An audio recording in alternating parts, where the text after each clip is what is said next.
Thank you, Dr. Oyan Mahanto, for giving me this opportunity in this IC. My topic is dealing with uveitic and other small pupils.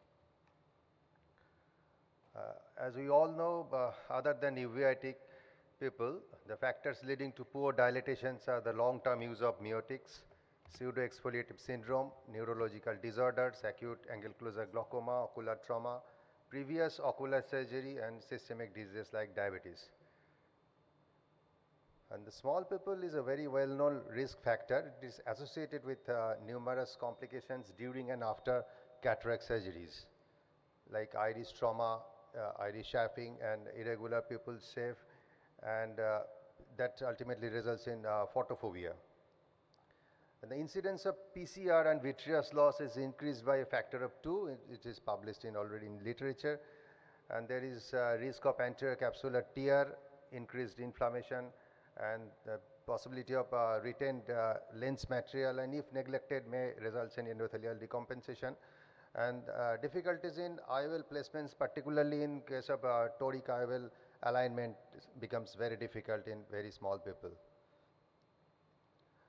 So there are some strategies for pharmacological pupil dilatation. We practice with the tropicamide, that is a topical protocol, that is combination of tropicamide 1% and phenylephrine 2.5%.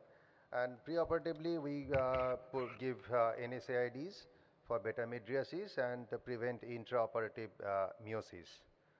And epinephrine added to irrigating solution. This is sustainable mydriasis and during the cataract procedure. And also intracameral administration of the phenylephrine and phenyl lidocaine and tropicamide, which is very popularly known as Phenocaine Plus. It's a nice dilatation.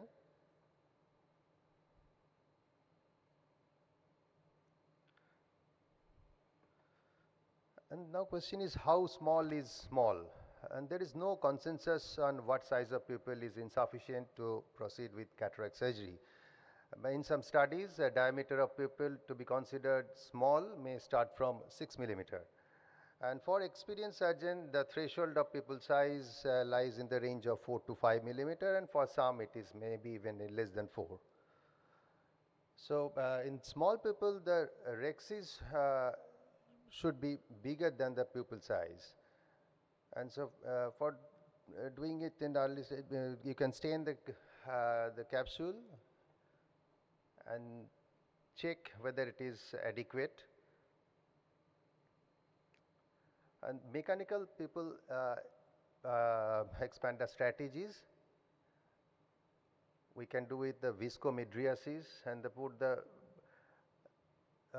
highly viscous OVDs in the center of the pupil. That gives a stretching, but it is no long lasting effect, and it washes out and needs repeated OVD injections. And there's better to use a combination of 2 OVDs in a donut shaped pattern. They give put the high viscous in the center, and then the periphery and the viscoadaptive material is used to flatten the iris. And it needs to complete removal of this viscose to prevent post-operative IOP surges. And during this, it is recommended to decrease the fluidic parameters of the machine to prevent inadvertent aspiration of the iris. The 4 main surgical maneuver are the pupil stretching and multiple sphincterotomies, which are not practiced nowadays, and synechiolisis and mechanical pupil expanders. Pupil stretching, it is a uveitic pupil, a nice video from Dr. Oyan Mahanto. 2 instruments, any 2 instruments like the Koblenz hook or the Y-shaped spatula is used, and 180 apart it should be stretched, and not the vigorous stretching. Stretching is resulting in micro sphincterotomies, and stretching should be avoided in atonic pupil. It results in atonic pupil and chronic inflammation, and it results in CME and pigment deposition and pupillary intraocular lens capture.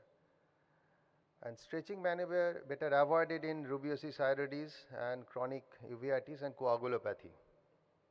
There is risk of bleeding and in floppy iris syndrome. In synechiolisis, it is better put the stain before putting the viscoelastics for better results, and then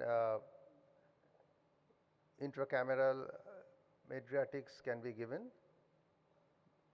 and the rest of the thing can be with the visco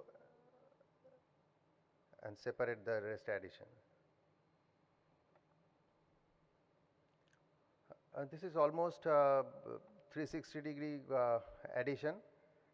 Separate before putting a stain. Addition is separated.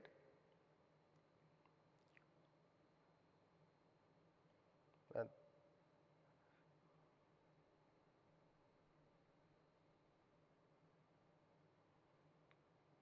then you stain before putting viscoelastics, and then fibrinous membrane to be removed.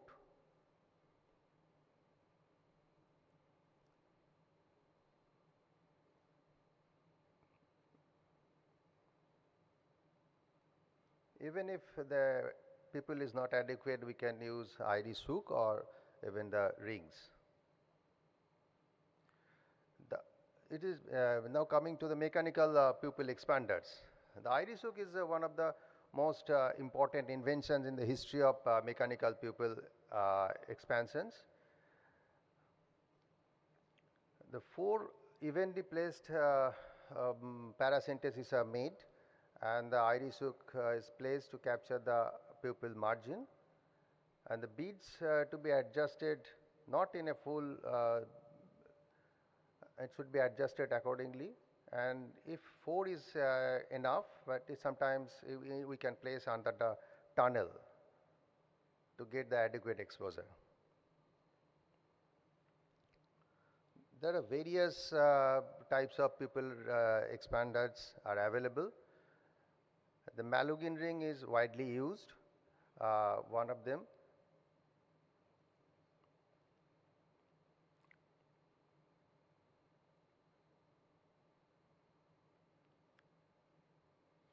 And one of the very popular is B-hex ring.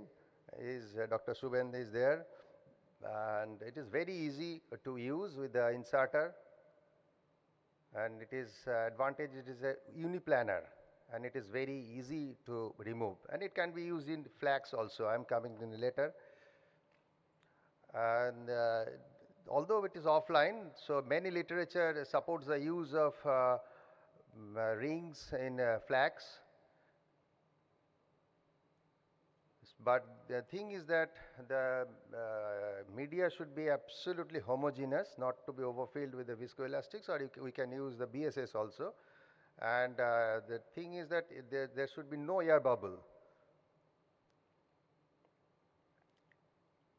So in a nutshell, if there is light perception is present, so the possibility is insufficient drug, so use phenocane plus, and if the light reaction is absent, look for synechia, go for synechiolisis, use iris hook and devices, and if there is no synechia, try phenocane plus and use visco for beta mydriasis, and if it fails, consider your ability.